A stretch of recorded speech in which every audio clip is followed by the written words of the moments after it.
and amount of product formed, given the equation and the number of moles of reactants. So again, we set you up with a correctly written balanced chemical equation, and we give you a couple masses of each of the, let's say there's 2 reactants, and set you to work. You know what, I think we're even nicer on this one, because it's already moles. It's already in moles? It's already in moles, I just got to do the ratio.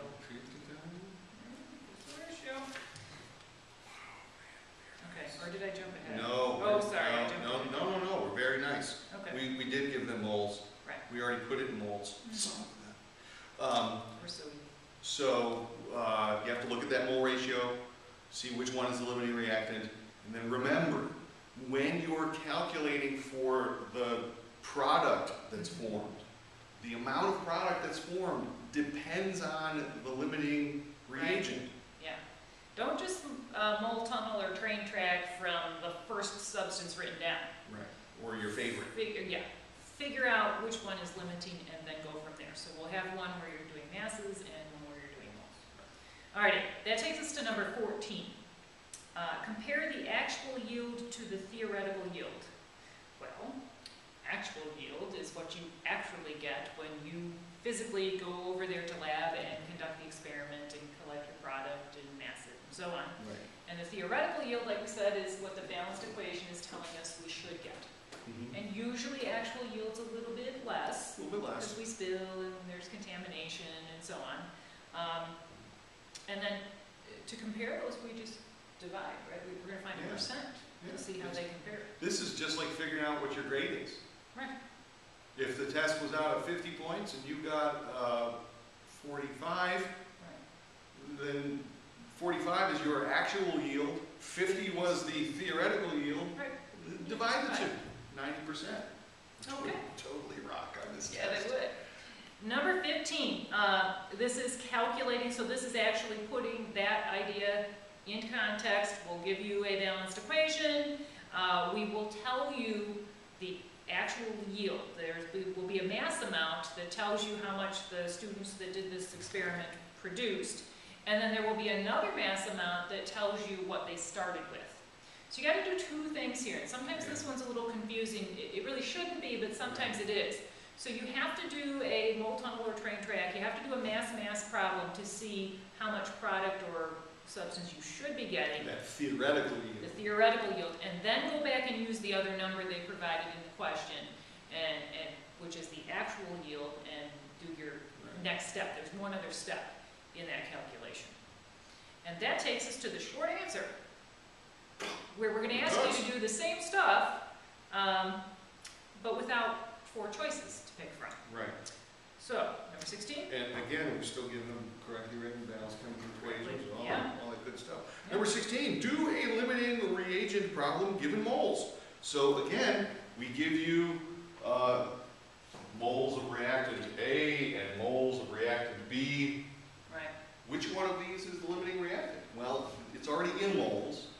Compare that mole ratio to the mole ratio from the balanced chemical equation, and you want to be able to figure out. And and try not to get tripped up on like, oh my gosh, here's another problem, here's another problem.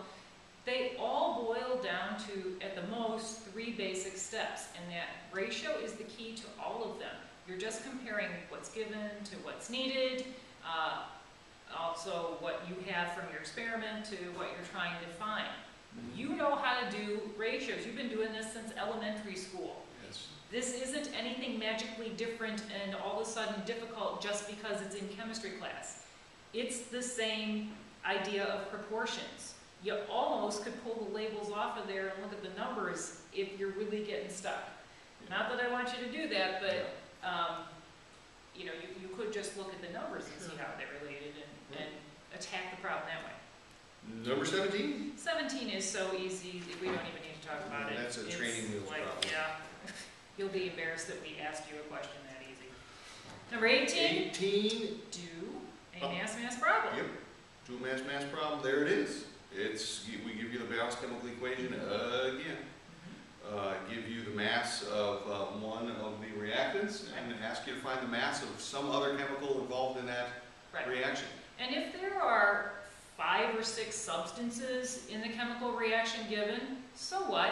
You can only ever compare 2 things At the same, yeah. in one of these mass problems. Right. You don't have to worry about the other substances. That's why we like you to do labels, because you can say, okay, I have this many grams of substance A. I'm trying to find substance E.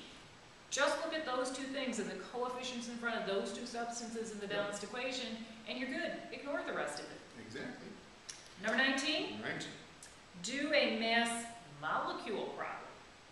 Well, so instead of starting with the mass, dividing by molar mass to get moles, doing a mole ratio, and then multiplying by molar mass at the end, this time we want to find not what the weight or mass is, now we want to know how many pieces are there. Right. So it's just one tweak of a conversion. It's just using something you already know. This is old stuff. You already know how many particles are in a mole of particles. You already know that.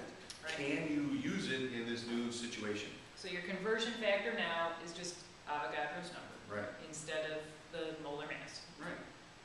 We could also throw in something asking for a volume, Right. if it's a gas. And then we're going to use molar volume of 22.4 liters instead of molar mass. You got to be, quick on your feet. You have to have a nimble brain, And just read Yeah. the unit. Right. Read the unit. The math, all the same. Yep. And finally, number 20. Describe the importance of coefficients in a balanced chemical reaction. That kind of goes back to like number 1 or 2 or Yeah, something, I think. this is completely fundamental to this entire chapter. Yeah.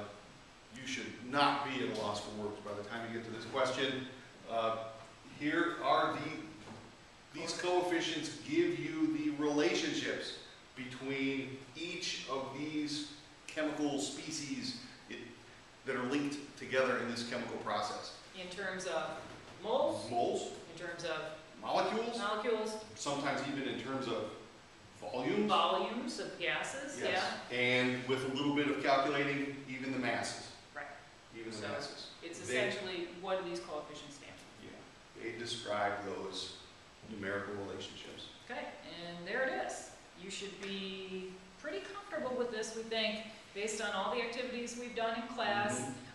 It is kind of repetitive, but that's okay. This is very important when it comes to chemical reactions. Yes. Just like a recipe in the kitchen, you need to measure carefully and put in the right amounts if we want the product to be tasty and delicious. We need to be mindful of the quantities of substances we're using in a chemical reaction. And there you have it. There it is. Good luck, everybody. Good chemistry. And good chemistry to you. And start preparing for that final exam.